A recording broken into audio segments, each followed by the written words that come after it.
boys and girls. Today's book is called The Old Woman Who Named Things by Cynthia Rylant.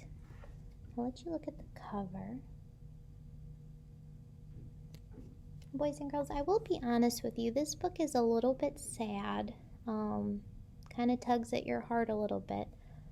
This book is about friendship like our other ones have been, but this book is different from our other books because our other books were about little kids, right? And learning about friendship. But this book is about an older woman. This woman no longer has any friends, so she's a little bit lonely. And then this little puppy comes along and kind of teaches her that you do need friends. So it's a little bit sad, and if you really like puppies, that's kind of extra cute, right? So, a different book, but I think you're really gonna like it.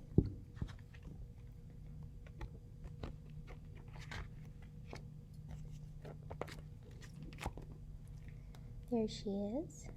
She kind of looks like my grandma. Once, there was an old woman who loved to name things. She named her old car she drove Betsy. She named the old chair she sat in Fred. She named the old bed she slept on Roxanne. And she named her old house Franklin. Do you ever have names for things? Sometimes I do. Every morning she would get out of Roxanne and have a cup of cocoa and Fred, lock up Franklin, and drive to the post office in Betsy. She always hoped for a letter from someone, but all she ever got was bills. That's kind of sad, right? No one ever writes her letters. The reason the old woman never got any letters was because she outlived every single one of her friends. This worried her. She didn't like the idea of being the lonely old woman without any friends, without anyone whom she could call by name. So what does it mean to outlive? She outlived all her friends. Means they're no longer here, right? They're no longer alive, so she's the last one of them. So, like I said, a little bit sad. All her friends are gone. Soon she began to name things, but she only named things that she knew she could never outlive. Her car Betsy had more get up and go than anything around. Her chair Fred had never sagged a day in his life, and no creak or moan had she ever heard of her old bed out of Roxanne. And her house Franklin had been standing straight for over 100 years, and didn't look a day past 20. The old woman never worried about outliving any of them. Her days were happy. So why do you think the woman names things in her house? Why do you think she does that? Remember, she's afraid of outliving things, so she names things in her house. So why would she do that? Can you think?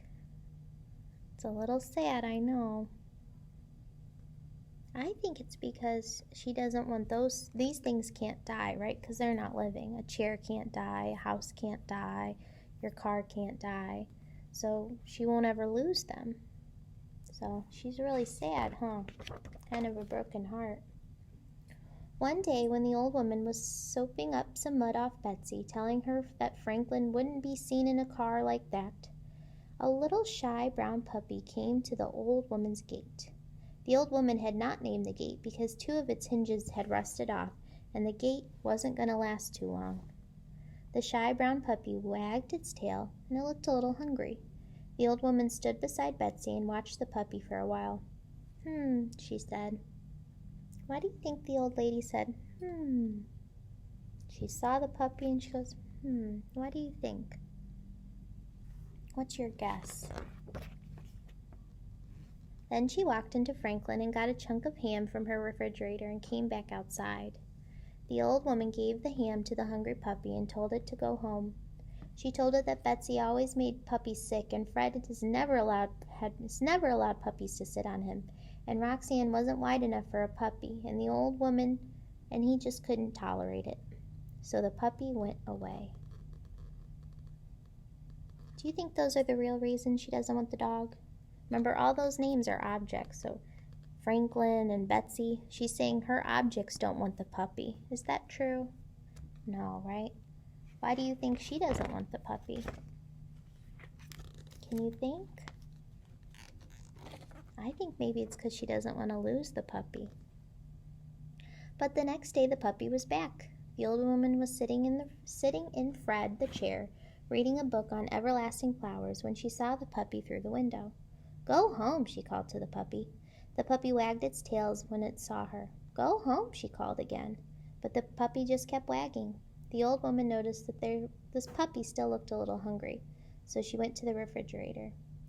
She gave the puppy a hunk of cheese and 2 biscuits. Then she told it to go home. The puppy went away. That night, the old woman plunged up the pillows on Roxanne, her bed, and she thought about the puppy. It was a very nice puppy, she thought. It was a very pretty puppy, she thought. But it couldn't. If it stayed, she'd have to give it a name, and then it would never last as long as Franklin, Fred, Betsy, or Roxanne. She might outlive it, and she didn't want to risk that. She didn't want to outlive any more friends. So she would just keep telling it to go home. Told you, this is sad, huh? She doesn't want the puppy because she thinks it might die and she'll be lonely again. What do you think the old woman should do? Do you have an idea? Every day the shy brown puppy came to the old woman's gate. Every day she fed it and told it to go home. Always it went away and always it came back the next day. This went on for many months. The puppy got bigger and bigger, and soon it wasn't a puppy anymore. It was a dog. And it was still a dog with no name. And all this time the old woman had gotten a new dresser she had named Bill, and a new wheelbarrow she named Francine, and a new concrete pig for her garden that she named Bud. But the dog that she faithfully fed at the gate every day still had no name. Since it had no name, the old woman didn't have to worry about outliving it. She thought herself pretty clever for thinking about it. So the old woman thinks if she doesn't name it, she won't miss it. Do you think that's true? If the puppy went away, do you think she'd miss it? I do too.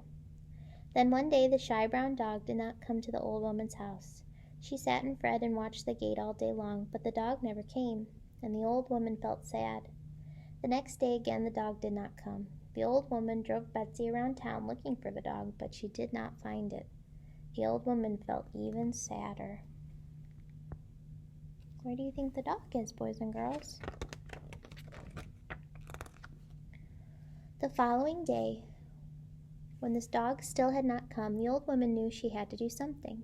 She picked up her telephone and called the dog catcher. "Have you caught any shy brown dogs?" the old woman asked the dog catcher. "We've got a whole kennel full of shy brown dogs, ma'am. Was yours wearing a collar with a name on it?" "No," said the old woman, and she hung up the phone.